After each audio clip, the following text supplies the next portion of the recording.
अस्सलाम वालेकुम। अस्सलाम नमस्ते सत श्री अकाल। उम्मीद करता हूँ फिट होंगे, बेहतरीन होंगे, अपनी लाइफ अच्छे से एंजॉय करोगे। हम तीनों की तरह आज एक और वीडियो और उसका टाइटल है वीडियो का टाइटल है जी इंडिया पाकिस्तान पार्टीशन एक्सप्लेन्ड और इसका पार्ट 2 है। नितिश राजपूत की वीडियो है जी।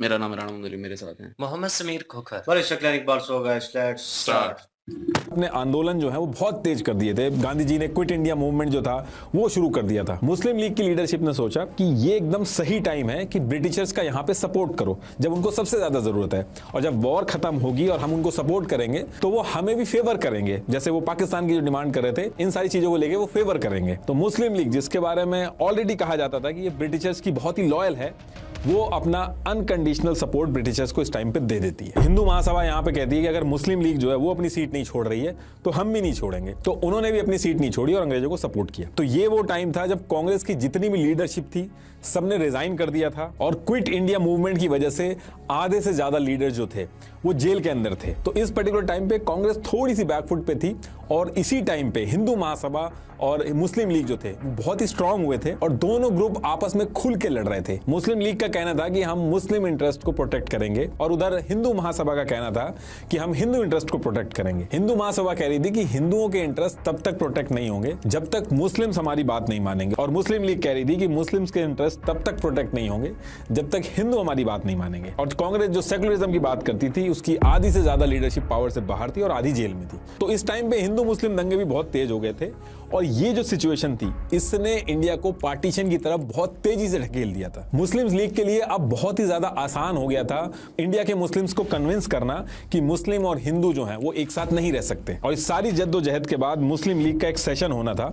इस सेशन में इन्होंने अब ऑफिशियली एक रेजोल्यूशन पास करके अनाउंस कर दिया कि हिंदू मुस्लिम जो है वो एक साथ नहीं रह सकते। इसलिए इंडिया के जो मेजोरिटी वाले स्टेट्स हैं जैसे पंजाब, सिंध, NWFP यानी कि North West Frontier Province, Baluchistan, Bengal और आसाम, ये सब को मिला के हमें एक अलग पाकिस्तान चाहिए। और कांग्रेस तो पहले से ही कहती आ रही थी कि इंडिया का पार्टीशन बिल्कुल भी नहीं होगा। तो दोनों पार्टियां अपनी अपनी बात पेड़ी हुई थी और एक डेडलॉक सिचुएशन हो गई थी। अब इसके बाद क्या होता है कि ईयर 1945 आते आते सेकेंड वर्ल्ड वॉर खत्म हो जाती है। यूके बहुत वीक हो चुका था, और यूएस और यूएन से भी यूके के ऊपर बहुत ज्यादा प्रेशर आ रहा था कि आपकी जितनी भी कॉलोनीज हैं उनको आप छोड़ दो। इनफैक्ट इंडिया के अंदर भी जितने भी फ्रीडम फाइटर्स थे उन्होंने बहुत ज्यादा अंग्रेजों को परेशान कर रखा था। अंग्रेज खुद डरे हुए थे कि ब्रिटिश इंडिया की आर्मी में जो इंडियन सोल्जर्स हैं वो उल्टा अंग्रेजों के ऊपर अटैक ना कर दें। तो कहने का मतलब है कि इस पर्टिकुलर ईयर में यानी कि 1945 में यूके की सिचुएशन पूरी तरीके से बदल चुकी थी, और यूके का इंडिया से निकलने के अलावा और कोई सोल्यूशन नहीं बचा था। तो यूके चाहता था कि इससे पहले कि नाम खराब हो, हम पे अटैक करें, हम पे मार के हमें निकालें, इससे बढ़िया खुद ही हमें निकल जाना चाहिए। और सेम टाइम पे ये जो वॉर खत्म हुई थी, यूके के अंदर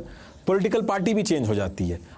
अब लेबर पार्टी जीत के गवर्नमेंट में आती है और क्लेमेंट एटली ये पीएम बनते हैं यूके के, और पीएम बनने के बाद 15 मार्च 1945 को एक हिस्टोरिकल अनाउंसमेंट करते हैं कि यूके अब इंडिया के ऊपर अपना कंट्रोल नहीं रखेगा और इंडिया को छोड़ के वापस चला जाएगा, इंडिया को आजादी दे देगा। अब यूके ने ये चीज तो बोल दी थी कि आजादी दे देगा, लेकिन आजादी दे तो दे किसको? दो रिप्रेजेंटेटिव हैं, एक मुस्लिम लीग, दूसरा कांग्रेस, और दोनों एकदम अलग अलग रास्ते में, कोई अपनी बात से पीछे हटने को राजी नहीं। मुस्लिम लीग जैसे आपको पता है कि वो पहले से ही कहती आ रही है कि हम इंडिया के सारे मुस्लिम्स के रिप्रेजेंटेटिव हैं। कांग्रेस कह रही है कि इंडिया के अंदर जितने भी लोग हैं, हिंदू मुस्लिम, सबके रिप्रेजेंटेटिव हम हैं। तो आजादी का डिस्कशन होना किससे है और किस तरीके से होना है, इसके बारे में कुछ क्लैरिटी नहीं आ रही थी। तो अब इसके लिए ब्रिटिशर्स क्या करते हैं, अगले साल यानी कि 1946 के स्टार्टिंग में ब्रिटिशर्स एक इलेक्शन करवाने की बात करते हैं। और इलेक्शन करवाने के पीछे का जो मेन रीजन था वो ये था कि अंग्रेज चाहते थे कि इंडिया की जो पॉलिटिकल पार्टीज हैं जैसे मुस्लिम लीग, कांग्रेस, ग्राउंड लेवल पे लोगों का सपोर्ट किस तरीके का है, लोग क्या चाहते हैं। और इस इलेक्शन को कराने के पीछे एक और रीजन था कि ये मुस्लिम लीग जो अलग पाकिस्तान बनाने की जो डिमांड कर रही है, लोगों में ये डिमांड कितनी स्ट्रांग है, और कांग्रेस ये जो सेकुलर और यूनाइटेड भारत की बात कर रही है, इसको कितना सपोर्ट मिल रहा है लोगों के बीच में। तो कहने का मतलब है कि इस इलेक्शन से यूके ये समझना चाहता था कि जब वो इंडिया को छोड़ के जाएंगे तो किस तरीके से पावर शेयरिंग होगी, किसको क्या देना होगा, पार्टीशन होगा या नहीं होगा, होगा तो किस तरीके से होगा, इसको लेके क्लैरिटी आएगी। ये जो इलेक्शन होना था ये मुस्लिम लीग और कांग्रेस के बीच में एक डायरेक्ट कंपटीशन था, जिसमें कांग्रेस जो थी वो वोट मांग रही थी एक सेकुलर यूनाइटेड इंडिया के नाम पे, जहां पे हिंदू और मुस्लिम सब साथ में रहेंगे, और मुस्लिम लीग जो है वो वोट मांग रही थी एक अलग मुस्लिम देश बनाने के नाम पे। और फिर इलेक्शन करवाए जाते हैं और इलेक्शन के बाद इलेक्शन का रिजल्ट आता है, और रिजल्ट बहुत हैरानी वाले थे। कांग्रेस हिंदू मेजोरिटी वाले एरिया में जीत जाती है। 1585 सीट्स में से 923 सीट्स कांग्रेस को मिल जाती हैं। लेकिन इसमें सरप्राइजिंग बात यह थी कि मुस्लिम लीग जो थी, जो मुस्लिम रिजर्व एरिया थे, उसमें उसको 90% से ज्यादा वोट मिले थे। टोटल 482 सीट्स में से 425 सीट्स मुस्लिम लीग बड़े आराम से जीत गई थी। मतलब कि इस इलेक्शन से साफ हो गया था कि मुस्लिम लीग जो है वही इंडिया के मुस्लिम्स की असली रिप्रेजेंटेटिव है। और इस इलेक्शन के बाद कहीं ना कहीं हर किसी को रियलाइज हो गया था कि अब इंडिया का पार्टीशन होके रहेगा। ब्रिटिशर्स ने ट्राई किया कि दोनों पार्टी जो है, कांग्रेस और मुस्लिम लीग, इनको मिला के एक इंटरिम गवर्नमेंट भी बनाई जाए, लेकिन मुस्लिम लीग ने उसमें काम ही नहीं होने दिया। जिन्ना अलग देश की डिमांड पे पूरी तरीके से अड़े हुए थे और नेहरू जो थे वो भी अपनी बात से पीछे नहीं हट रहे थे। अब सिचुएशन ऐसी थी कि ब्रिटिशर्स को जल्दी से जल्दी इंडिया से निकलने था, लेकिन फिर से कोई सोल्यूशन बन नहीं रहा था। तो यूके ने क्या किया? यूके ने अपने 3 कैबिनेट मिनिस्टर इंडिया भेजे ताकि इंडिया के अंदर एक सोल्यूशन निकाला जा सके, और इसको कैबिनेट कमीशन बोला गया। तो अब 24 मार्च 1946 को यूके से ये तीनों कैबिनेट मिनिस्टर जो थे वो इंडिया पहुंच जाते हैं ताकि ये डिसाइड हो सके कि कैसे आगे इंडिया के अंदर सरकारें चलेंगी, पॉलिटिकल पार्टी चाहती क्या है, कॉन्स्टिट्यूशन कैसा होगा, पावर डिस्ट्रीब्यूशन किस तरीके से किया जाए, ये काम इनका था। ये लोग बहुत कोशिश करते हैं, 3 से 4 वीक तक मल्टीपल मीटिंग्स करते हैं कांग्रेस के साथ, मुस्लिम लीडर्स के साथ, हर एक लीडर के साथ, लेकिन कोई सोल्यूशन नहीं निकलता है। जिन्ना और नेहरू दोनों अपनी अपनी बात पे अड़े हुए थे और ब्रिटिशर्स जो थे वो जल्दी से जल्दी इंडिया से निकलना चाह रहे थे। तो कैबिनेट मिशन जो आया था वो इतना ज्यादा फ्रस्ट्रेट हो गया था कि इसने 16 मई 1946 को खुद से अनाउंस कर दिया कि आप लोग आपसी सहमति नहीं बना पा रहे हो, तो इंडिया को आजादी कैसे मिलेगी उसका प्लान जो है वो हम खुद से बना के आपको दे रहे हैं। और फिर थोड़े टाइम बाद कैबिनेट मिशन जो था उसने अपना एक प्लान बना के पब्लिश कर दिया। इस प्लान के अंदर सबसे पहली चीज कही गई कि इंडिया का कोई भी पार्टीशन नहीं होगा। दूसरी चीज इसमें इन्होंने कही कि कम्युनल रिप्रेजेंटेशन, यानी कि जो सेपरेट इलेक्टोरेट है, किसी भी रिलीजन या कम्युनिटी को नहीं दिया जाएगा। और फिर इसके बाद इन्होंने 3 रिकमेंडेशन देके एक प्लान समझाया जिसमें इन्होंने 3 चीजों के ऊपर बात करी, जिसमें प्रोविंशियल यानी कि स्टेट्स की ग्रुपिंग थी, दूसरी प्रिंसली स्टेट के बारे में बताया था, तीसरी चीज कॉन्स्टिट्यूशन बनाने के लिए कॉन्स्टिट्यूएंट असेंबली कैसे बनेगी उसके बारे में बताया था। पहला पॉइंट प्रोविंशियल यानी कि स्टेट्स की जो ग्रुपिंग थी कि ये इंडिया के जितने स्टेट्स हैं इनको 3 ग्रुप में डिवाइड कर देंगे, ग्रुप ए, ग्रुप बी और ग्रुप सी। ग्रुप ए में इन्होंने रखे United Province, Bombay, Madras, Central Province, Bihar और उड़ीसा। ग्रुप बी में रखे Punjab, Sindh, North West Frontier Province और बलूचिस्तान। और ग्रुप सी में इन्होंने रखे बंगाल और असम। अब अगर ये तीनों ग्रुप को अगर आप ध्यान से देखोगे तो इसमें आप नोटिस करोगे कि ग्रुप ए जो है उसमें हिंदू मेजोरिटी वाले स्टेट्स हैं और ग्रुप बी और ग्रुप सी में मुस्लिम मेजोरिटी एरियाज है। इसके साथ साथ इसमें इन्होंने कहा कि जितने भी हमने स्टेट्स डिवाइड किए हैं यानी कि प्रोविंस डिवाइड किए हैं, ये अपना खुद का एक कॉन्स्टिट्यूशन बनाएंगे, फिर सब मिलके पूरे देश का कॉन्स्टिट्यूशन बनाएंगे। तो बेसिकली इसमें जो पूरा अनडिवाइडेड इंडिया था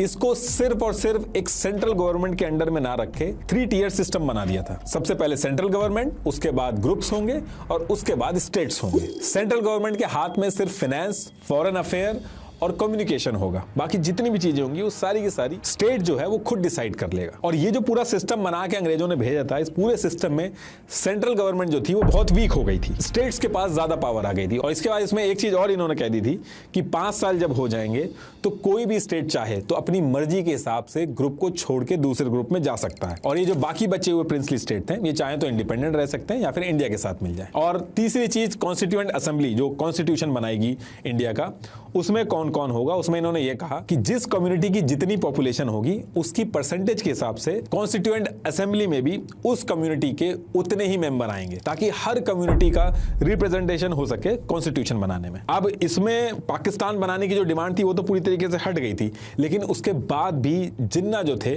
वो इस प्लान के लिए एग्री कर गए थे। और वो इसलिए कर गए क्योंकि जो पाकिस्तान वो डिमांड कर रहे थे उनको उससे भी बड़ा पाकिस्तान फ्यूचर के अंदर बनता हुआ दिख रहा था। इसमें रूल था कि 5 साल बाद जो ग्रुप जो चाहेगा, जहां से जहां मूव करना चाहेगा कर सकता है। तो जिन्ना ने सोचा कि आगे चल के सेंटर के हाथ में तो ज्यादा पावर है नहीं, तो अपना और बड़ा पाकिस्तान बनाने में आसानी होगी। थोड़ा टाइम लगेगा लेकिन जो वो चाह रहे हैं वो अचीव कर लेंगे। लेकिन कांग्रेस ने इस चीज को पकड़ लिया था। कांग्रेस ने कहा कि चलो बाकी सारी चीजें तो इसमें सही हैं कि आप इंडिया को डिवाइड नहीं कर रहे हो, 3 ग्रुप में आपने बना दिया है, बस इसमें 1-2 चीजें चेंज करनी होंगी। एक तो ये जो आपने ग्रुप बनाया यानी कि जो 3 ग्रुप बनाया आपने स्टेट्स को डिवाइड किया है, इसमें किसी भी स्टेट के लिए कंपलसरी नहीं होना होना चाहिए कि वो किस ग्रुप में रहेगा। ये चीज बोली कांग्रेस ने। कांग्रेस के हिसाब से ये होना चाहिए कि ये जो आपने 3 ग्रुप बनाए हैं, कोई स्टेट किसी भी ग्रुप में जाना चाहे तो वो कर सके, इसको मैंडेटरी नहीं होना चाहिए। अब ये चीज अगर हो जाती तो इससे जिन्ना का जो सपना था वो टूटता हुआ दिख रहा था। और इसके साथ साथ कांग्रेस ने कहा कि ये जो आपने सेंटर के हाथ में पावर दी है, बहुत ही कम दी है, इसको और स्ट्रॉन्ग करना चाहिए सेंटर को, क्योंकि अभी भले ही आप यूनाइटेड इंडिया बना दे रहे हो, लेकिन अगर सेंटर के हाथ में पावर नहीं होगी तो आगे चल के देश टूटेगा, क्योंकि स्टेट जो है वो अपनी मनमानी करेंगी। अब कांग्रेस की ये जो 2 डिमांड थी, इसको लेके ब्रिटिशर्स काफी हद तक एग्री हो गए थे, लेकिन जिन्ना जो थे उनका प्लान जो था वो पूरी तरीके से फेल हो रहा था इन सब चीजों को करने से। तो जिन्ना जो थे, जो इन्होंने पहले हाँ कर दिया था, वो इस कैबिनेट मिशन से, जो पूरा प्लान था, इससे बैकआउट कर देते हैं। अब मुस्लिम लीग अगर बैकआउट कर देती है और कांग्रेस भी नहीं मान रही थी, तो ब्रिटिशर्स कहते हैं कि कोई बात नहीं, आप इसको आके ज्वाइन करिए, कॉन्स्टिट्यूएंट असेंबली का पार्ट बनिए, कॉन्स्टिट्यूशन बनाना शुरू करिए, बाकी चीजों पे डिस्कशन हो जाएगा। तो कांग्रेस तो ब्रिटिशर्स की बात मान के कॉन्स्टिट्यूएंट असेंबली वगैरह में काम करना स्टार्ट कर देती है, लेकिन मुस्लिम लीग जो थी वो अब एकदम अलग रास्ते पे निकल जाती है। जिन्ना जो थे वो गुस्सा होके 29 जुलाई 1946 को मुस्लिम लीग की वर्किंग कमेटी की एक इंपॉर्टेंट मीटिंग रखते हैं। इसमें ये कहते हैं कि ये जो इंडियन नेशनल कांग्रेस है, ये मुस्लिम्स की जो जेन्युइन डिमांड्स हैं उनको नजरअंदाज कर रहे हैं और अपनी मनमानी कर रहे हैं, और अगर इन लोगों ने हमारी बात नहीं मानी तो 16 अगस्त 1946 को डायरेक्ट एक्शन के रास्ते हम अपना हक लेंगे। अभी डायरेक्ट एक्शन का मतलब क्या था उस पर्टिकुलर टाइम पे तो नहीं समझ में आया था, वो आगे चल के अभी समझ में आएगा, लेकिन इतना समझ में आ रहा था कि 16 अगस्त को सारे मुस्लिमों को वो रोड पे उतरने को कह रहे थे। उस टाइम पे बंगाल के अंदर मुस्लिम लीग जो थी वो पावर में थी। हुसैन शहीद ये बंगाल को हेड कर रहे थे और मुस्लिम लीग के मेंबर भी थे। तो इन्होंने क्या किया था, एक स्टार ऑफ इंडिया नाम से न्यूज़पेपर था, इन्हीं के एमएलए का था, तो इन्होंने 16 अगस्त 1946 को जो डायरेक्ट एक्शन डे का प्लान था कि क्या क्या होगा, और वो सारी चीजें लोगों पे पहुंचाने के लिए इसी अखबार में पूरा का पूरा प्लान पब्लिश कर देते हैं, ताकि मुस्लिम लीग के जो सपोर्टर हैं वो इकट्ठा हो जाएं। अब इसके बाद 16 अगस्त की जब डेट आती है, इस दिन बंगाल के अंदर हुसैन शहीद जो कि हेड कर रहे थे वो पुलिस को हटा देते हैं। पुलिस उस टाइम पे होती नहीं है। अब इसमें बोला तो ये गया था कि पीसफुल प्रोटेस्ट होगा, लेकिन इस प्रोटेस्ट में दंगे होते हैं। इस चीज को द ग्रेट कैलकाटा किलिंग भी कहते हैं। हजारों लोगों की जान गई। फिर धीरे धीरे करके इंडिया के बाकी जगह पे हिंदू मुस्लिम एक दूसरे की जान के प्यासे हो गए। पूरे इंडिया के अंदर लोग एक दूसरे को निकाल निकाल के काट रहे थे, और ये दंगे सिर्फ वो एक दिन की बात नहीं थी, ये दंगे कॉन्टिन्यूसली चलते रहते हैं, अगले 1 साल तक चलते रहते हैं, और डेली 200 से 300 लोगों की मरने की खबर आती थी। शुरू में कांग्रेस ने जिन्ना के इस डायरेक्ट एक्शन डे को बहुत ज्यादा सीरियस नहीं लिया था, लेकिन ये जो डायरेक्ट एक्शन डे जिन्ना ने कराया था, इसकी वजह से कांग्रेस के हाथ से सारी चीजें निकल चुकी थी। लोग रोड पे आ गए थे, अब कांग्रेस कुछ नहीं कर पा रही थी, और कांग्रेस के पास दिक्कत ये थी कि दंगे रोकने के लिए वो खुद तो पावर में थी नहीं। अंग्रेज जो थे वो जल्दी से जल्दी इस पे डिसीजन लेके भागना चाहते थे, और दंगे तभी रुकेंगे जब इंडिया का पार्टीशन होगा। जिन्ना अपनी बात पे अड़े हुए थे कि वो पूरी मुस्लिम कौम के रिप्रेजेंटेटिव हैं और उनको एक अलग पाकिस्तान चाहिए। जिन्ना जब कहते थे कि मैं इंडिया के सारे मुस्लिम्स का रिप्रेजेंटेटिव हूं, तो कांग्रेस में कई सारे मुस्लिम लीडर थे, जैसे मौलाना अबुल कलाम। तो ये लोग कहते थे कि जिन्ना ये मजाक वाली बातें कर रहे हैं, क्योंकि हम लोग क्या करें, फिर हम लोग घरों में जाके बैठ जाएं। अब देखिए, हो ये रहा था कि डेली लोग मर रहे थे, इंडिया में हर तरफ कम्युनल टेंशन फैल चुकी थी। अब इससे निपटने के लिए एक ही सॉल्यूशन था कि कांग्रेस और मुस्लिम लीग एक एग्रीमेंट में आए, लेकिन दोनों अपनी अपनी बातों पे अड़े हुए थे। तो ये दोनों जल्दी से कोई डिसीजन ले। इससे निपटने के लिए यूके के जो पीएम थे क्लेमेंट एटली, इन्होंने 28 फरवरी 1947 को ब्रिटिश हाउस ऑफ कॉमन में एक अनाउंसमेंट की कि बहुत हो गया, चाहे अब इंडिया के जो पॉलिटिशियंस हैं ये एग्रीमेंट में आए चाहे ना आए, 38 जून 1948 को हम लोग पावर ट्रांसफर करके इंडिया से चले जाएंगे। फिर उसके बाद इंडिया के अंदर कुछ भी हो उसके जिम्मेदार हम नहीं होंगे। इन्होंने उस समय कह दिया था कि इंडिया के जितने भी स्टेट्स हैं हम सबको इंडिपेंडेंट करके चले जाएंगे। इसको बैल्कन प्लान भी बोलते हैं।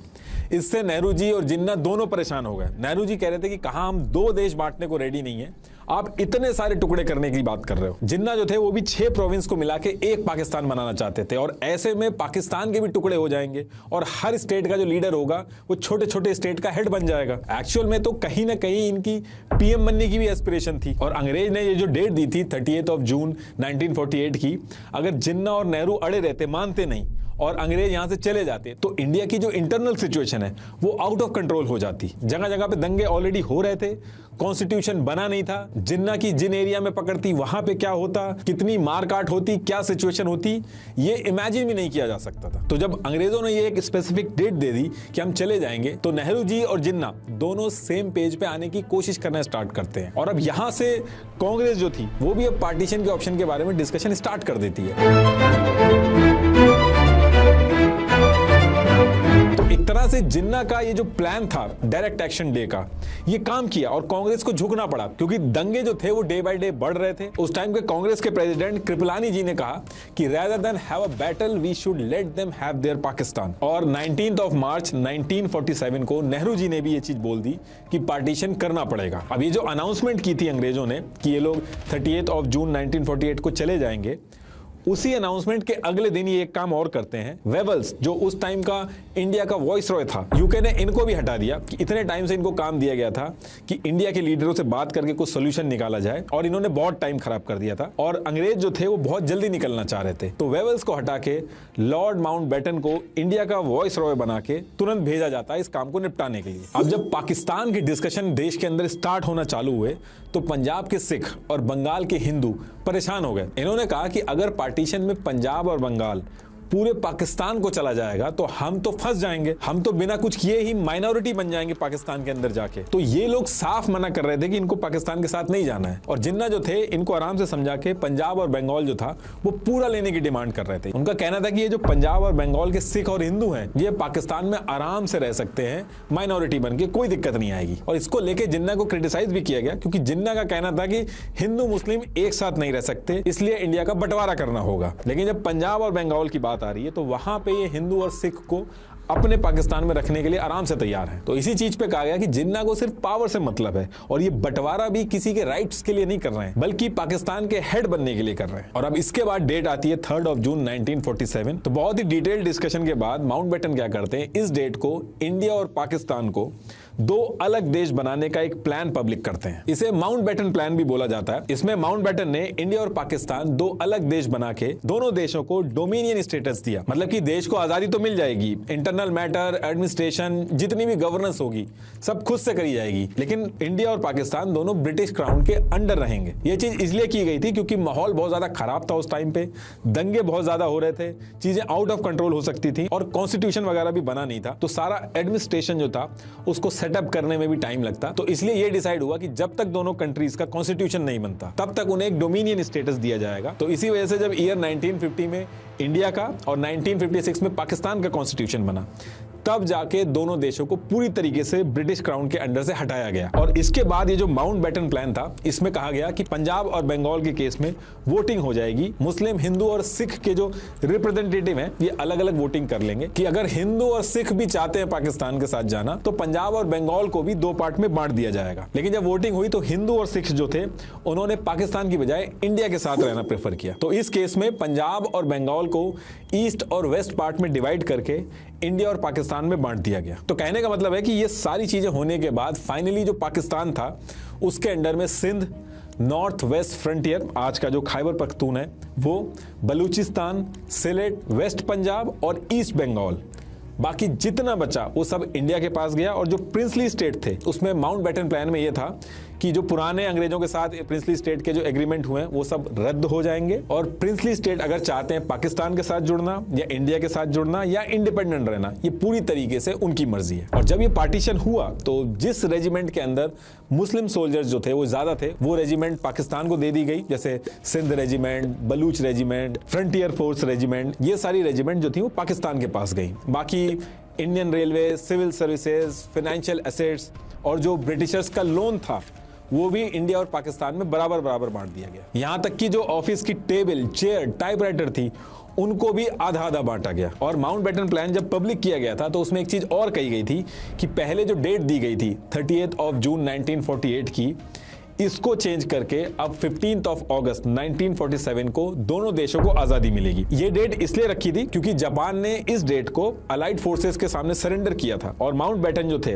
उस टाइम साउथ ईस्ट एशिया में सुप्रीम कमांडर थे, तो ये डेट जो थी वो यादगार बनाना चाहते थे और बहुत क्लोज थी उनके, तो इसीलिए उन्होंने ये डेट फिक्स करी थी। इसके बाद माउंटबेटन प्लान में ये कहा गया था कि एक कमेटी बनाई जाएगी जिसके जो चेयरमैन है वो रेडक्लिफ होंगे और इंडिया और पाकिस्तान का बॉर्डर कहां से जाएगा और किस किस जगह से जाएगा ये कमेटी वो चीज फिक्स करेगी। कांग्रेस वर्किंग कमेटी के मेंबर राजा जी ने कहा था कि अच्छा हुआ कि आजादी की जो डेट है वो 30 जून 1948 से चेंज कर दी गई थी, क्योंकि अगर अंग्रेज अगले साल तक के लिए रुकते तो कोई पावर बचती ही नहीं जिसको ट्रांसफर किया जा सकता। इस पूरे माउंटबेटन प्लान को जब कांग्रेस और मुस्लिम लीग ने एक्सेप्ट कर लिया तो इसको 4 जुलाई 1947 को इंडियन इंडिपेंडेंस बिल के नाम से बहुत ही जल्दबाजी में ब्रिटिश पार्लियामेंट में लेके जाया गया और फिर जल्दी जल्दी डिस्कशन करके इस बिल को यूके के parliament, house of common, house of Lord में पास करके और फिर अगले दिन यूके के जो किंग थे उनसे साइन करा के ये जो बिल था अब ये एक्ट बन जाता है जिसका नाम होता है इंडिया इंडिपेंडेंस एक्ट 1947।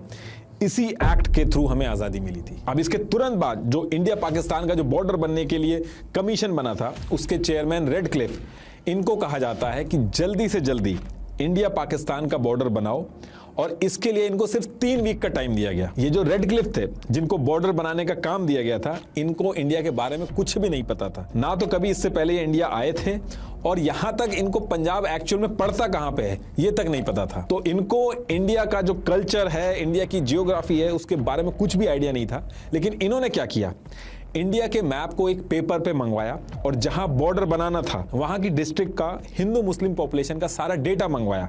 फिर ये एक एक डिस्ट्रिक्ट उठा के इन्होंने हिंदू मुस्लिम मेजोरिटी वाले एरिया के हिसाब से बॉर्डर बनाते चले गए और ऐसे करके इन्होंने एक पेपर पे इंडिया के 2 टुकड़े कर दिए। अब इसके बाद डेट आती है 14 अगस्त 1947, लेकिन अभी तक बॉर्डर कहां पे बनाया जाएगा ये चीज रेडक्लिफ ने ऑफिशियली अनाउंस नहीं की थी, तो किसी को भी नहीं पता था कि इंडिया पाकिस्तान का बॉर्डर होगा कहां पे। अब नेक्स्ट डे 15 अगस्त 1947 यानी कि टेक्निकली 14 अगस्त 1947 की रात को 12 बजे के बाद इंडिया और पाकिस्तान की आजादी डिक्लेयर होनी थी। लेकिन पाकिस्तान अपनी इंडिपेंडेंस इंडिया के साथ नहीं मनाना चाहता था, वो अपनी आइडेंटिटी इंडिया से अलग रखना चाहता था। और इसके साथ साथ माउंटबेटन जो इंडिया के वॉइसरॉय थे उनके लिए भी 15 अगस्त को कराची और दिल्ली में एक साथ आजादी की जो सेरेमनी थी उसको अटेंड करना एक चैलेंज था। तो पाकिस्तान ने 14 अगस्त को ही अपनी इंडिपेंडेंस अनाउंस कर दी और जब ये चीज कर दी गई तो ब्रिटिश अथॉरिटी जो थी उसने भी 14 अगस्त को ही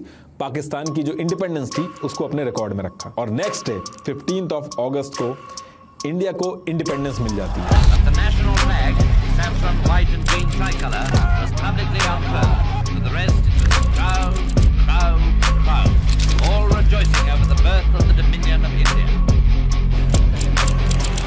इंडिपेंडेंट इंडिया के जो पहले गवर्नर थे वो माउंटबेटन को ही बनाया गया था। ऐसा इसलिए किया गया था क्योंकि अभी भी काफी सारे एसेट्स बचे थे, उनका डिवीजन होना था और इंडिया और पाकिस्तान के बीच में स्मूथली पावर ट्रांसफर होने में भी बहुत सारी चीजें थी। तो इन सारी चीजों के लिए एक न्यूट्रल आदमी चाहिए था। तो ये सारी चीजों को देख के इंडिया ने फैसला लिया था कि आजाद भारत के जो गवर्नर जनरल बनेंगे वो लॉर्ड माउंटबेटन ही बनेंगे। लेकिन पाकिस्तान की तरफ जिन्ना ने खुद को बनाया था गवर्नर जनरल। अब आजादी के 2 दिन बाद यानी कि 17 अगस्त 1947 को इंडिया पाकिस्तान का जो एक्चुअल बॉर्डर था रेडक्लिफ उसको अनाउंस कर देते हैं। अब उस टाइम पे इंफॉर्मेशन इतनी आसानी से नहीं पहुंचती थी, तो कई कई जगह पे तो ऐसा हुआ कि लोग अपना काम कर रहे थे तो कोई आके जाके बताता था कि यहां से अब घर छोड़ के चलना पड़ेगा, अब ये इंडिया नहीं रहा, अब ये पाकिस्तान हो गया है। ये जो इस टाइम पे हर किसी को पावर लेने की जल्दी थी, किसी को पावर छोड़ के जाने की जल्दी थी, इसकी वजह से जो मिसमैनेजमेंट हुआ उसकी वजह से बहुत लोगों की जान गई। जैसे ही अनाउंसमेंट होती है बॉर्डर की तो बांग्लादेश के अंदर ये जो यहाँ पे रहने वाले हिंदू थे वो माइग्रेट होकर यहाँ जाना चालू कर देते हैं और यहाँ के रहने वाले मुस्लिम जो थे वो माइग्रेट होकर यहाँ जाना चालू कर देते हैं। ऐसे ही पंजाब की बात करें तो इस साइड लाखों सिख इधर माइग्रेट होना चालू कर देते हैं, ऐसे ही मुस्लिम जो थे वो इधर माइग्रेट होना चालू कर देते हैं। और इन दोनों एरिया में सबसे ज्यादा कम्युनल टेंशन थी पहले, तो इस पूरे माइग्रेशन में बहुत ज्यादा मारकाट हुई। कई जगहों पे लाइन लगी होती थी, एक दूसरे को लोग कहते थे कि मेरा घर मैं वहां पे छोड़ के आ रहा हूं, तुम वहां पे जाके रह लेना। इस तरीके की हालात हो गए थे। अब ये माइग्रेशन ऐसा नहीं था कि गाड़ियां आई सबको बैठा के ले गई, इस माइग्रेशन में बहुत ही ज्यादा बड़े स्केल पे दंगे स्टार्ट होते हैं, औरतों के कपड़े फाड़े जाते हैं, जबरदस्ती होती है, लोग एक दूसरे को काटना शुरू कर देते हैं, ट्रेनों में लाशें भर के भेजी जाती थी, रातों रात लोगों को अपना घर छोड़ के भागना था और अपनी जान बचानी थी, और इसके बाद भी अपने अच्छे खासे घर छोड़ के उनको रिफ्यूजी कैंप में जाना था। लोगों में आपस में नफरत किस लेवल की थी इसका अंदाजा आप इस तरीके से लगा सकते हो कि पार्टीशन हो चुका था, सॉल्यूशन हो चुका था, अब किसी भी बात का कोई भी मतभेद नहीं था, उसके बाद भी 10 से 20 लाख लोग पार्टीशन होने के बाद, सॉल्यूशन मिलने के बाद भी काट दिए गए। आज भी अगर आपके आसपास कोई ऐसा परिवार होगा या आपके जानने में कोई ऐसा होगा जो पार्टीशन के टाइम पे जो लोगों के बच्चे होंगे अभी, अगर आप उनसे बात करोगे तो बताएंगे कितना खतरनाक था। कई कई ऐसे केस भी थे जहां 20-20 साल होने के बाद भी लोग रोते थे कि मुझे मेरे घर बॉर्डर के उस पार भेज दो, मुझे घर वापस जाना है। और सबसे बड़ी बात, जिन्ना जो इस बंटवारे के लिए अड़े हुए थे, ये सब होने के बाद अगले ही साल उनको टीबी हो जाता है और उससे उनकी डेथ हो जाती है। और फिर इसके बाद 26 जनवरी 1950 को जब इंडिया का कॉन्स्टिट्यूशन बनता है, तब इंडिया का जो डोमिनियन स्टेटस था वो हट जाता है और इंडिया को पूरी तरीके से आज़ादी मिल जाती है। पाकिस्तान का जो डोमिनियन स्टेटस था वो 23 मार्च 1956 को हटा था और फिर पाकिस्तान भी पूरी तरीके से आज़ाद हो गया था। लेकिन आज की डेट तक लोग इस बंटवारे को भूले नहीं हैं। आज भी उनके दिल में जो उस टाइम पे हुआ था वो सारी चीजें रहती हैं। लास्ट में एक बार फिर से आपको बता दूं, सॉवरेन अपने नए यूजर्स को 45 डेज का फ्री ट्रायल देता है। इसमें आप फेमस इन्वेस्टर आदित्य जोशी से इन्वेस्टिंग सीख सकते हो बिल्कुल फ्री। तो आज ही सॉवरेन ऐप डाउनलोड करें, link is in the description. Thank you.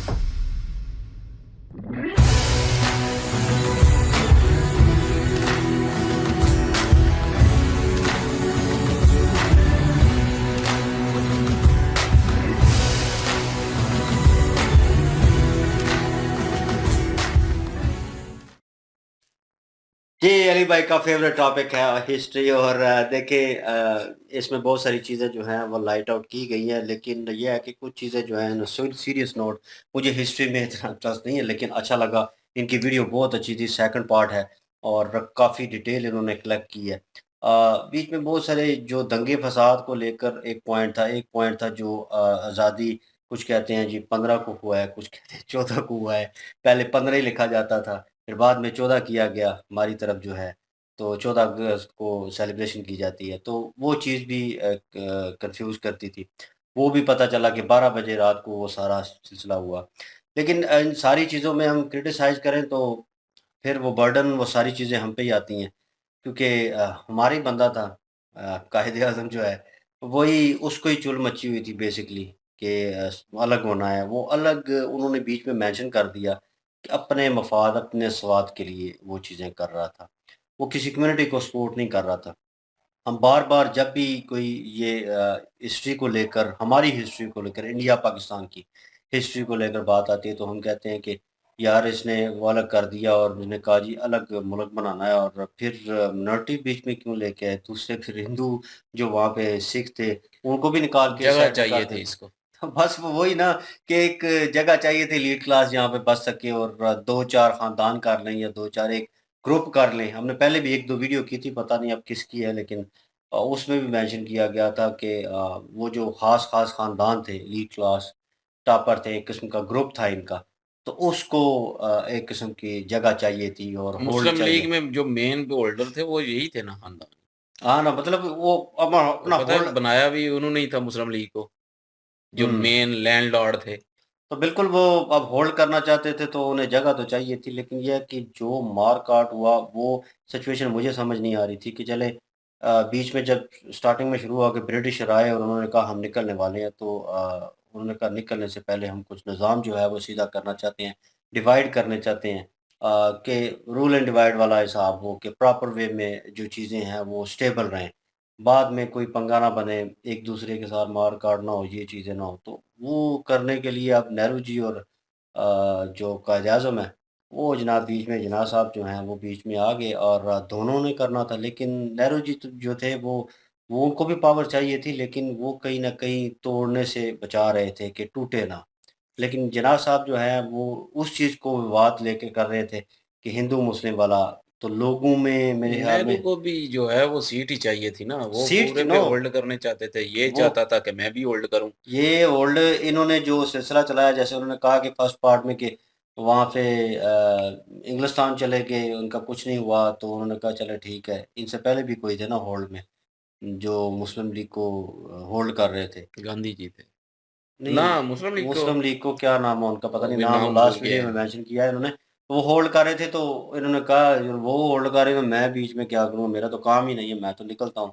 तो वो निकल के, उन्हें इंटरेस्ट नहीं था। अगर इंटरेस्ट होता तो वो उस चीज़ के साथ से वो उस वक्त जुड़े रहते, उस तहरीक के साथ।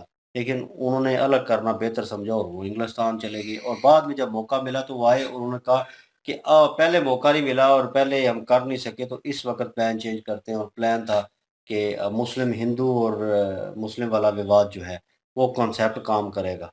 तो वो उन्होंने, जिसने भी उनके कान में डाला, पता नहीं, ये तो फर्स्ट पार्ट में बता रहे थे, पता नहीं कौन-कौन उनके पास गए और उन्होंने बातचीत की और क्या वार्तालाप लियाकत अली उन्होंने खान किसको गया था। कोई पता नहीं है वार्तालाप क्या हुई है उनके दरमियान, क्या प्लान बना था इंडोर। हाँ, लियाकत अली साहब ने कहा था ना कि आपके पास अभी चांस है, वापस आए, मुस्लिम लीग जो है वो काफी ये उसको ज्यादा। सपोर्ट तो मिल रही हाँ, है मुसलमानों की जी। तो बिल्कुल। वो एक कॉन्सेप्ट था, उस कॉन्सेप्ट को पकड़ के और उन्होंने कहा चलो ये प्लान तो पूरा होता है। लेकिन प्लान तो पूरा होता है, मैं सुन रहा था बीच में कि ब्रिटिशर गए, किस तरीके से उन्होंने इम्प्लीमेंट किया, बड़े अच्छे तरीके से उन्होंने चीज़ों को डिवाइड करना शुरू किया। लेकिन जब दोनों तरफ ने एट द एंड, सुनने लायक था कि दोनों तरफ को लगा कि यार ये तो बहुत सारे हिस्से हो जाएंगे, अलग अलग पीस होने वाले हैं पूरे इंडिया के, तो ये तो हमारे हाथ से बिल्कुल ही निकल जाएगा। हर जो है प्रेमिस जो है वो अलग-अलग बंदे के पास होगी, पावर होगी, तो ये कैसे होगा? हमें तो एक अलग, वो जिनाह को पाकिस्तान चाहिए था, नेहरू जी को इंडिया चाहिए था, तो होल्ड करना था। तो उन्होंने कहा चलो मिल बैठते हैं, जो भी चीज़ें अब आपस में है सॉल्व कर लेते हैं।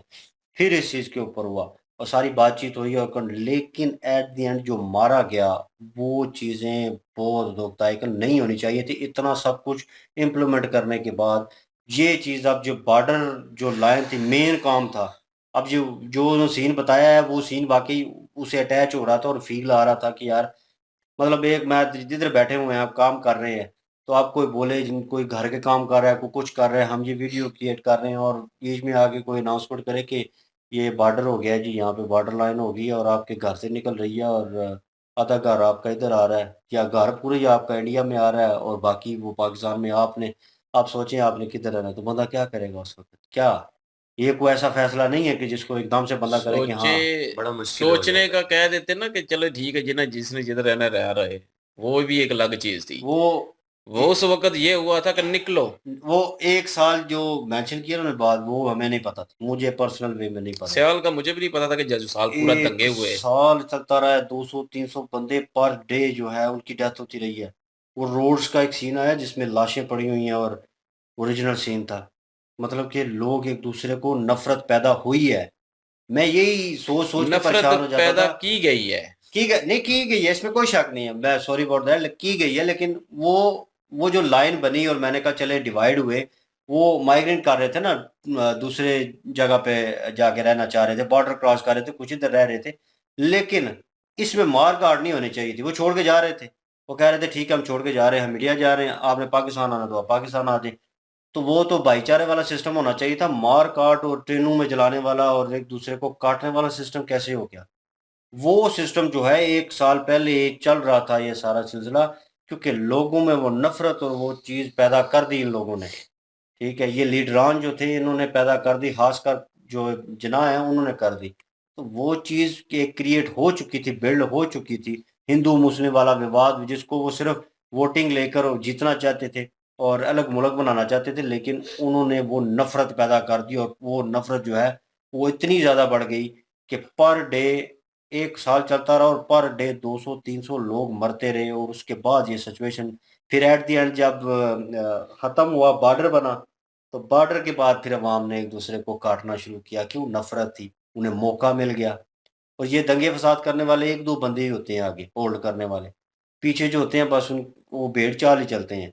और जो उन्होंने किया वो भी उन्होंने करना है जनाब, आगे जो होल्ड कर रहे हैं उन्होंने किया, पीछे इन्होंने भी वही चीज़ करनी होती है। तो इन्होंने काटा, मारा, जलाया, इज़्ज़तें लूटी, पता नहीं क्या-क्या हुआ होगा, सोच के ही एक सीन हम भी देखते हैं अक्सर, मैं बचपन से देखता आ रहा हूँ। जब भी मिलीनियमा कोई चलता है तो उसमें वो सीन दिखाते हैं कि माइग्रेट जो है वो जा रहे हैं, लोग जो ट्रैवल करके इंडिया से आ रहे हैं मुस्लिम जो है। अब वो पुराने जनाब वो रेड़ा सा बना हुआ है, आगे बैल लगा हुआ है, पीछे बंदे बैठे हुए हैं एक-दूसरे के ऊपर, कुछ चल रहे हैं। जो सामान उनके हाथ में आया है उन्होंने वो पकड़ा हुआ है। वो कुछ लेने नहीं बिल्कुल दिया। बेबस बिल्कुल बेबस क्योंकि हैं। हमारे बड़े तो बताते हैं ना कि जब पार्टीशन का वक़्त हुआ था ना तो इनको पता ही नहीं था। वही बात कि किसी को पता ही नहीं था, वो नहीं सारे पता अपने था। कामों में लगे हुए थे। जब ऐलान हो गया कि जी पाकिस्तान बन गया है, तब उधर थे तो उनको बताया गया कि अब आपको छोड़ के जाना पड़ेगा। तो क्योंकि आप जो है वो हिंदुस्तान की जो है जगह में हैं, तो आप मुसलमान हैं तो आप निकलें यहाँ से। तो इन्होंने बोला था कि भई हमने नहीं जाना, क्योंकि अचानक अब कोई किसी को बताए, अब हमें कोई आके अचानक कहे कि चलो जी निकलो बाहर अब, तो कोई निकलेगा? नहीं निकलेगा। सोच पूछेगा, वो पहले सवाल सोचेगा, पूछेगा। दिमाग घूम जाएगा एक दफ़ा। ऐसे ही हुआ, उन्होंने कहा हमने नहीं जाना। हुँ। तो ख़ैर वहाँ के जो गाँव के लोग थे वो तो साथ देते थे। वो तो एक-दूसरे के साथ, जैसे कि यहाँ पे गाँव पूरा हो तो एक-दूसरे का साथ देगा। तो उस वक़्त सिख मुस्लिम सारे जो है एक-दूसरे के साथ ही रहते थे और वो एक-दूसरे का साथ देते थे। लेकिन बाद में जब जो जो नहीं निकल रहे थे मुस्लिम, उन पे जो है वो अटैक किया गया। जो पुलिस जो अदारे थे ना उस वक़्त, उनके थ्रू। तो उन्होंने आके जो है वो डंडे मारने शुरू कर दिए। उन्होंने कहा निकलो। फिर जो-जो हाथ में आया उनके, वो कुछ जो है कत्ल भी हुए उस वक़्त। कुछ जो है फिर निकले, फिर कुछ उस गाँव के लोग नहीं आते थे। दूसरे गाँव के लोग दूसरे गाँव में जाके अटैक करते थे। तो ये सिचुएशन थी उस वक़्त। फिर निकलना पड़ा उन सबको भी, और इधर से भी ट्रेन पूरी जो भर के जा रही थी उसको भी जो है वो मार दिया गया। तो अब तो यहाँ से भी निकल के भी जा रहे थे, फिर भी रास्ते में रोक के मार दिया। नफ़रत इतनी फैला दी गई थी कि नफ़रत इस बहुत ज़्यादा। नफ़रत की वजह से जो है 10 से 20 लाख लोग मरे हैं। मैं ये नहीं कहता कि सिख मरे हैं, हिंदू मरे हैं, मुसलमान मरे हैं। लोग मरे हैं, इंसान मरे हैं उस वक़्त। अब ये कोई तादाद का नहीं पता कि कितने मुसलमान थे, कितने सिख थे, कितने हिंदू थे। मरे सारे ही हैं। जो उधर से आए वो भी मरे, जो इधर से गए वो भी मरे। तो ये पार्टीशन हुई है और ये खूनी पार्टीशन थी। अगर देखा जाए तो हाँ, सिंपल वे रियलिटी नहीं को थी। अगर देखा जाए ना तो ये आज़ादी का नहीं बल्कि अफ़सोसनाक एक दिन है जिसको हमें शोक के तौर पर मनाना चाहिए कि लाखों लोगों की जानें गई हैं, पता नहीं कितनी औरतें एक जो होता है थी ना कि उनकी इज़्ज़तें कुर्बानी ख़राब हुई जाए हैं। ना आज़ादी के लिए, हाँ, तब मैं मानूँ कि आज़ादी के लिए जानें दी गई जी, तो फिर तो मनाना ये चाहिए। रोज़ टच आज़ादी ये की अगर आज़ादी बात के करें लिए नहीं, कॉन्सेप्ट। ये पार्टीशन के वक़्त जो है वो जाने गई हैं। आज़ादी तो मिल चुकी थी। आज़ाद तो आज़ादी कर की दिया था, अगर वही तो बात मैं करें कहने लगा ब्रिटिश था। से हमारी जंग होती है, ब्रिटिश लोग हमारा नुकसान करते, हम उनका करते, फिर अफ़सोस नहीं रहता। चूँकि दोनों ही इंडियन हैं, दोनों ही हिंदुस्तान का एरिया था, दोनों इलाके हिंदुस्तान के थे, तो आपस में झगड़ा करवाने में ब्रिटिश जो साज़िश थी वो तो कामयाब हो चुकी थी। लेकिन इसमें बहुत सारी जानें गई हैं, बहुत सारी औरतें जो हैं उनकी इज़्ज़तें गई हैं, बहुत सारे मासूम जो बच्चे हैं उनके कत्लेआम हुए हैं। और आज भी अगर उन घरों से पूछा जाए जो सालों पुराने जिस वक़्त पार्टीशन के वक़्त वो बुज़ुर्ग लोग जो हैं वो एक-दूसरे को याद करके रोते थे। तो वो तो बिल्कुल भी इस आज़ादी के दिन से खुश नहीं थे और बिल्कुल भी इस बात के ऊपर एग्री नहीं करते थे कि अच्छा हुआ कि पाकिस्तान बना या मोहम्मद अली जिन्ना साहब ने अच्छा किया वो तो आज या भी इस तरह की जिन्ना को चीज़ें। गालियाँ देते हैं हाँ, भाई, बिल्कुल जी, बड़ा सीधी बिल्कुल बात है। क्रिटिसाइज़ करते हैं, इसमें कोई शक नहीं, लेकिन सवाल ये पैदा होता है ना, जो अब मूवी में दिखाया जा रहा है, सॉरी अबाउट दैट, लेकिन इंडियन मूवीज़ में दिखाया ये जाता जो है। साथ बाप नहीं रहते 2, आज भी इनसे पूछ लो, ये गालियाँ देंगे जिन्ना को। हाँ, ये मेरे ख़्याल में उनकी उम्रें ठीक-ठाक होंगी हाँ जी, और उन्होंने वो ये चीज़ जो बड़े है। थे ना अच्छा। उस वक़्त। समझ लो 15 साल, 20 साल के थे उस वक़्त, या 10 साल, 15 साल के, होश 10 में थे। मतलब उस उम्र में थे जब इन्हें होश समझ थी इसमें। तो जब इनके वालिदा भी ना आए, सिर्फ़ बहन-भाई आए, छोटी-छोटी उम्र में, तो गालियाँ ही देंगे और क्या करेंगे फिर? मतलब वो चीज़ भाई किस तरह मुश्किल हो जाता है सीरियसली। लेकिन ब्रिटिशर ने अगर कर दिया है, मूवी में दिखाया जाता है सब कुछ कि हमने ब्रिटिश को निकाला और उसके बाद आज़ाद हुए। वो चीज़ फिर नहीं दिखानी चाहिए थी मूवी में, दिखाना चाहिए था कि ब्रिटिशर ने आज़ाद हो गए थे ऑलरेडी, हमने पंगे लिए थे बाद में, हमने और ये चीज़ें जनाब बाद में ये कहते हैं कि ना कि ब्रिटिश आज़ादी के लिए जो है वो ये सारा आज़ादी कुछ हुआ वो जी। नहीं ना, फिर ये वो नहीं आज़ादी लगाना तो पहले चाहिए। मिल चुकी है, ये तो बाद में जो है वो एक-दूसरे की नफ़रत की वज़ह से जो है नफ़रत ये सारा कुछ हुआ है। और इक़्तिदार में आने के लिए, पावर में आने के लिए ये इन चीज़ें की इन गई हैं। जिन्ना हो गया या कोई भी पॉलिटिशियन है यार, मैं किसी को नहीं सही कहूँगा। सब बिल्कुल, इसमें कोई पॉलिटिशियन जो शक है नहीं। अपने-अपने इक़्तिदार के लिए लगे हुए थे। बिल्कुल, अगर ना करते तो मेरे ख़्याल में बहुत सारे लोग आज ये जो नफ़रत का कह रहे हैं ना कि लोग कुछ कहते हैं, जैसे हम भी कहते हैं कि यार नफ़रत ख़त्म कर दें, पीस कर लें, तो बहुत सारे लोग कमेंट्स में कहते हैं कि यार नहीं करनी है आपसे।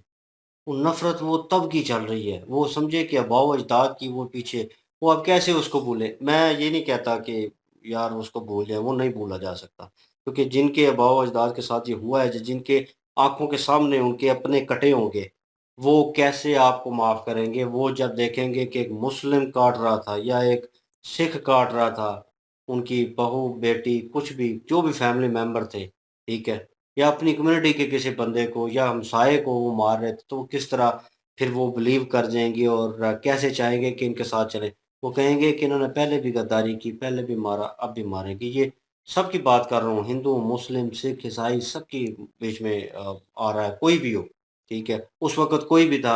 अब ये कन्फर्म भी नहीं है अली भाई की बात कि कन्फर्म भी नहीं है अब कौन है उसमें, कितने थे और ये तादाद तो किस नहीं कितनी थी, तादाद नहीं पता, ये ये नहीं इतना पता ही अभी। पता है कि 10 से 20 लाख लोग मरे हैं। बिल्कुल। और जो हुआ है अब ये चीज़ें जो हैं अब ये भी ओपन हो रही हैं। अब ये भी हम किसी के सामने बात करेंगे तो वो आगे से जनाब हमें जवाब देगा या हमें कहेगा कि आपको मुल्क से मोहब्बत नहीं लेकिन है। मैं बिल्कुल ये जी, मुल्क यकीनी से से मोहब्बत कहता हूँ क्या, गद्दारी जिनके वतन का फतवा लग जाएगा। जिनके बाउजदाद आए हैं ना छोड़ के सारा कुछ, जो आज तक यहाँ पे वो सेटलमेंट नहीं कर पाए, नहीं यकीन हुआ। करें उनको आगे जाकर बताएं, वो कहेंगे ठीक है, जिन्ना को बिल्कुल, गालियाँ दो बेशक पे।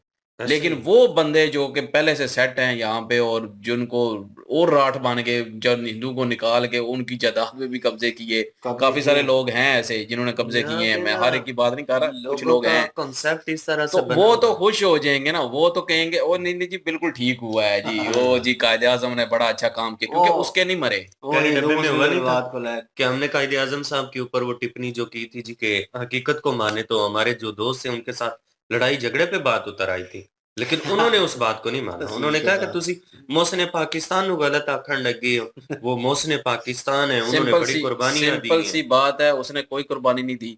सिंपल सी बात है, उसने दूसरों को कुर्बानियाँ दिलवाई। हाँ, सिंपल सी बात है कि वो 1 साल भी इतने से बंदे को अंदाज़ा कर लीजिए 1 साल भी जो है वो सियासत नहीं कर पाया, होल्ड नहीं कर पाया पाकिस्तान पे और मर गया।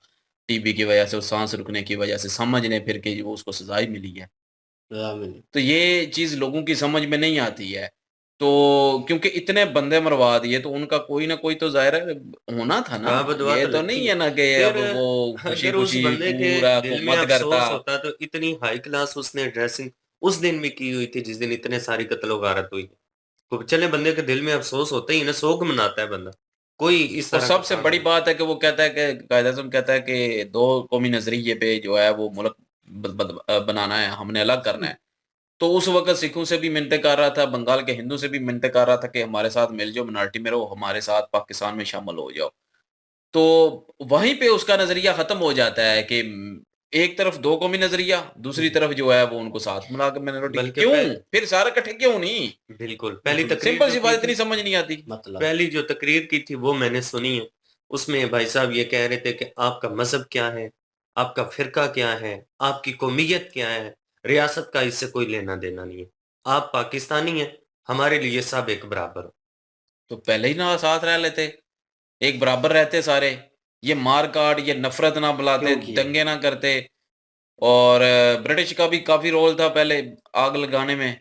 बाद में ब्रिटिश ने आज़ादी देना शुरू कर दी जब कमज़ोर हो गया खुद, जब उसको डर पड़ गया कि मेरी अब खैर नहीं है तो उसने आज़ादी दे दी। फिर अपनी जो है जान वो छुड़वाने के लिए भागे अपना हैं। रना किया है, हमारे लीडरों ने जो है वो ये मतलब कि इक़्तिदार की लालच में जो है वो लोग मरवा दिए, खूनी पार्टीशन करवा दी। सिंपल से पार्टीशन भी हो सकती थी अगर करवानी होती तो। अब बल्कि अपना कर मैं देना। हमेशा ये 10 मिनट आगे की। चलिए क्लोज़ कर दें, वीडियो क्लोज़ कर दिया। क्लोज़ कर। सो गाइस बिजली चली गई थी और अभी आ गई है। तो काफ़ी टाइम गुज़र गया है तो अभी जो है वो नहीं, गुस्सा ठंडा हो गया थोड़ा-सा, नहीं तो गुस्सा बड़ा आया हुआ था, वो सारा निकल जाना था। बहरहाल अगली वीडियो अब बनाते हैं और एंड बिल्कुल जी करते और हैं इस वीडियो लाइक, शेयर, सब्सक्राइब कर दें। इनकी वीडियो के लिंक और हमारे दूसरे चैनल के लिंक डिस्क्रिप्शन में मौजूद होगी, विज़िट करें, सपोर्ट करें। इंशाल्लाह मिलते हैं नेक्स्ट वीडियो में। अपना ख्याल रखिएगा, दुआ में याद रखिएगा। तब तक के लिए अल्लाह अल्लाह हाफ़िज़, हाफ़िज़, पीस। पीस।